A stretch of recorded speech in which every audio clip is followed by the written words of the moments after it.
আজকের আলোচনার বিষয় বাংলাদেশের ফ্যামিলি কার্ড প্রোগ্রাম। চলুন বিস্তারিত জেনে নেওয়া যাক। শুরু করা যাক একটা সংখ্যা দিয়ে।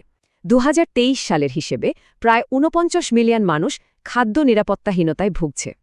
ভাবা যায়, দেশের প্রায় ১/৩ মানুষ জানে না তাদের পরের বেলার খাবার জুটবে কিনা।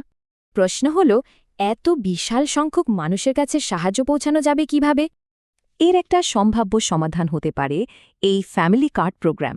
আসুন ব্যাপারটা একটু বুঝি। এই প্রোগ্রামের মূল উদ্দেশ্য হল সরাসরি ক্ষুধার বিরুদ্ধে লড়াই করা আর পুষ্টি নিশ্চিত করা। তো এই কার্ডের মাধ্যমে একটা পরিবার ঠিক কি পাবে? পরিকল্পনা অনুযায়ী প্রতি মাসে মিলবে চাল, ডাল, তেল সহ কিছু নিত্য প্রয়োজনীয় জিনিস।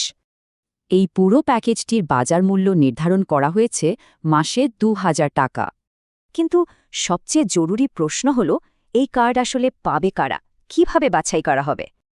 এর জন্য একটা ৩ ধাপের প্রক্রিয়া আছে: ডেটাবেস থেকে তালিকা, মাঠে গিয়ে যাচাই এবং তারপর চূড়ান্ত নির্বাচন। তবে এই প্রোগ্রামের লক্ষ্য কিন্তু আরও অনেক বড়, শুধু খাবার দেওয়া নয়। যেমন ধরুন, নারীর ক্ষমতায়ন। কার্ডগুলো মূলত পরিবারের নারী সদস্যের নামেই দেওয়া হবে।